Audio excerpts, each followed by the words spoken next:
I've got a funny story for you guys. So over the weekend, Kelly and I went to Chattanooga to see Bill Cosby perform at the Trevally Theater, which was a beautiful theater, and I felt completely underdressed, but we had a great time. And it was great to finally see Bill Cosby live. But that is not the point of this story. The point of this story is that we decided to stay the night. So the next morning, I woke up around 8-ish to make sure I enjoyed the continental breakfast. And Kelly was still asleep. And so Kelly isn't as much into, like, going into caves and stuff like that. But in Chattanooga, there's a place called Ruby Falls. And it's basically just like this cave inside of a mountain, and I've been there when I was younger, and it was a lot of fun. And basically, it's like a cave in this mountain, and you just you go on a tour. It takes like an hour to go through this cave, and then at the end, there's like a big waterfall. It's like the largest known public waterfall in a cave in the world or something. So it's a lot of fun. So anyway, so I was like, well, if Kelly doesn't want to go, and I've woken up early, and I've got nothing to do here, maybe I'll just go to Ruby Falls. It's literally like 10 minutes down the road. We were on we were staying at like 21st Avenue in Chattanooga. So I was like, all right. So I woke Kelly up. I was like, hey, I think I'm going to go to the Ruby Falls. And she was like, all right, cool. And she went back to sleep. So I leave and I go to Ruby Falls. I go up the mountain to Ruby Falls. And there's like nobody there. So I was like, this is awesome. I'm going to get to go into this cave, like basically by myself with like a tour guide and maybe 1 or 2 or 3 other people. This is going to be awesome. So I get a ticket, and then I wait, for the tour to begin or to get everybody together. So it ends up being like 5 of us, and they get us into the elevator. We travel like 1,000 feet into the mountain, down into the mountain on this elevator, so we get down there. We get out, and I'm kind of like at the end of the line of the few people that are in the cave, right? And so we're not even to the point where they like get us all together to brief us on what's about to happen. And I look over at this woman next to me, and I was like, wow, when I was I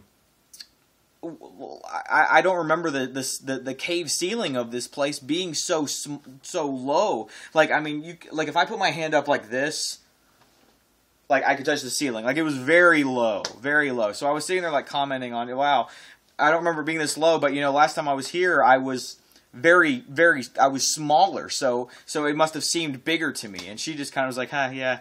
It kind of, like, acted like she didn't understand why I was talking to her in the first place. Anyways, 2 seconds after this comes out of my mouth, BAM!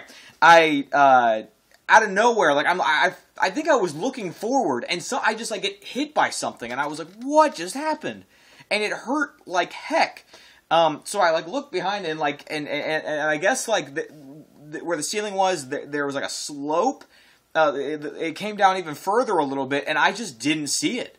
Anyway, so I didn't like black out or even for a second. I didn't see stars or anything like that. But I hit my head very hard, about like right here. And so the first thing I'm thinking is, okay, what?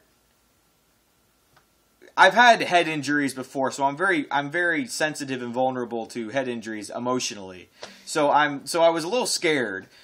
First things first, and so immediately, like 2 seconds after I've said to this woman, "Wow, this ceiling is very low," I get hit, and so immediately she's like, "Oh my gosh, are you okay?" And I was like, "Yeah, I'm fine. And I mean, I'm not fine. I've hit my head hard, and it hurt.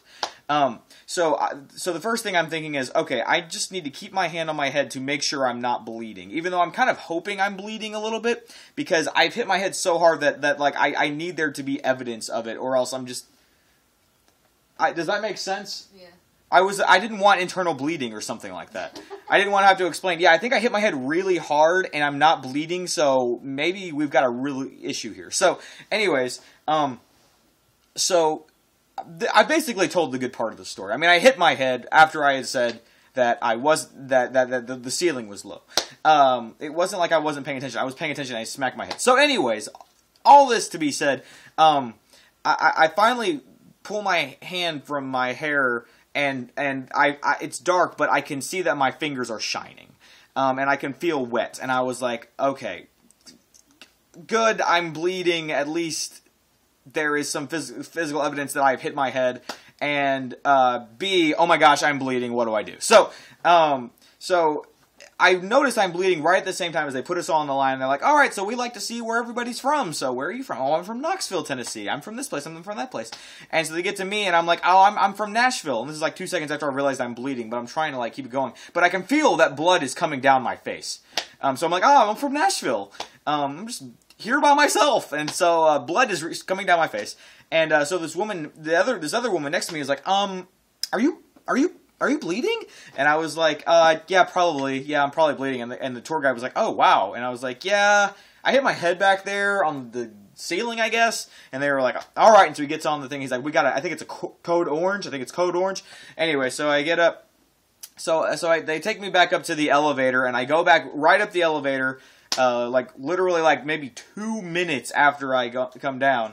So then the medic guy is there at the top, and the first thing he says, he looks at me, he's like, that's not a code orange. And so, but literally at this point, like, blood was just all over, and I didn't know what to do. Like, I didn't know how badly I'd hit myself. So I didn't want to just like cover and like touch stuff that I didn't know what was going on. So I was kind of trying to get the blood off of this part of my face. Anyway, so I just had blood on my hands. I've never bled from the head before, so that was kind of a new experience for me. Anyways, so the guy's name I believe was Larry, and he was wonderful. And if you ever go to Ruby Falls and get injured, it will be Larry who takes care of you, and he will do a very good job. He told me this kind of thing happens all the time, and it was no big deal. And within like 20 or 30 minutes, I was completely taken care of, and I was on my way. They gave me 2 tickets to come back anytime I wanted, and said sorry for the inconvenience. And but because it had taken so long, I was already cutting it kind of short with what the checkout time with the hotel was going to be, that I could not partake of the thing. Even though I was like, man, that would be so awesome to go down in there, smash my head, bleed down my face, and then 30 minutes later be like, I'm back for more. Let's do this again. But unfortunately, especially after reading Fight Club, I thought that would be very macho of me to be able to say that I did that. But unfortunately, I could not do that. I had to go on check out of the place. And by the time we had done that, we were just ready to come on back home to Nashville, Tennessee. So that's the story. And talk to you guys later. Bye.